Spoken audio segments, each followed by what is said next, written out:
Gamers, hear me out.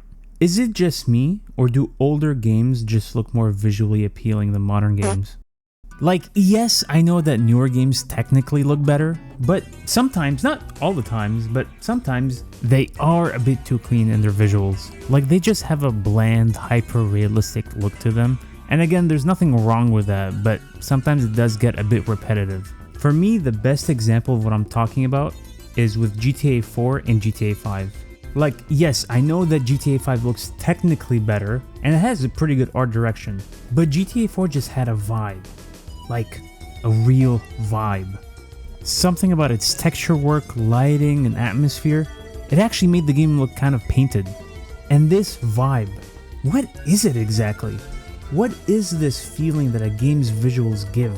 It's probably one of the more strange and arcane parts of how a game makes you feel, but that's the subject of today's video.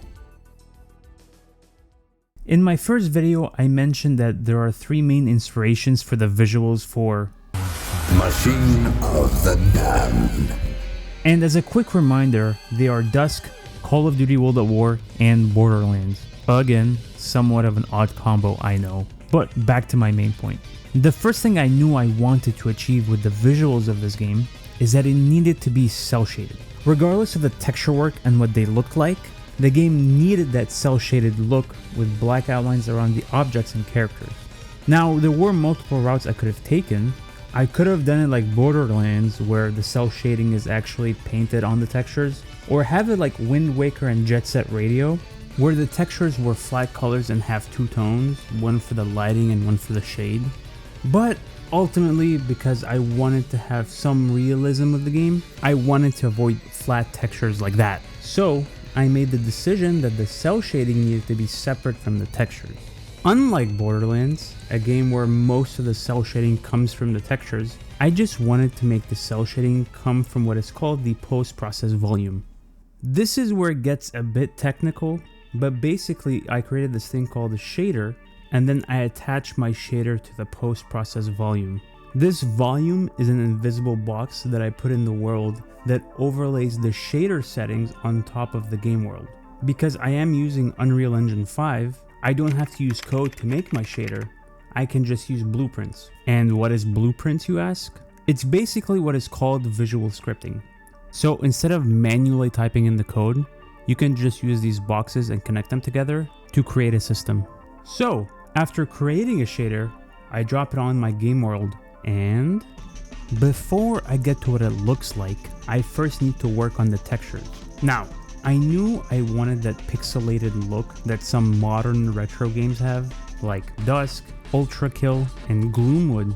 It took me some time to find the right texel density for what I wanted, but basically the pixels needed to be visible only when looking very up close. With a game like Minecraft, it's very obvious that the game is pixelated even when you look at it from a distance, but with our game I just wanted to avoid that. The best way I can describe it is that I wanted a hint of that flavor, but I didn't want it to be the whole flavor. Does that make any sense?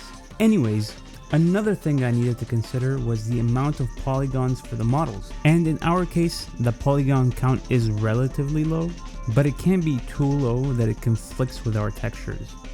Before I move on to my last point, normally cel-shaded objects have outlines around it, but while making my shader, I found out that I could have the outlines around every pixel on the texture. The way it is right now, I have the outline be prominent or visible around every major color change on the texture. Meaning, if the texture has very few color variations, the texture will show up flat, but if there are major color changes, there would be more outlines when there is a transition from one color to the next. It's nothing crazy, but it's one of those ingredients that contributed majorly to making the game look the way that it does right now. Now lastly, I had to figure out the lighting, and with this one it was very straightforward. I just wanted it to look like COD World at War. Somewhat desaturated, but with strong colors. Verruct from the Zombies mode is, I think, the best example of what I'm talking about. I just love that it's a daytime map and has these very warm colors that are contrasted with the very creepy and desolate atmosphere of it.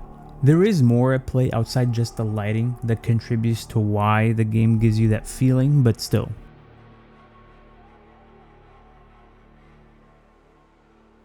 But yeah, that's gonna be it for me. Thanks as always. You could like or dislike, subscribe if you want or not, it's up to you. And oh yeah, there's a Discord you could join. Link is in the description. Is there anything else I'm forgetting? You should really wishlist or I'm gonna hide under your bed and you really don't want to know what I'm about to do in there.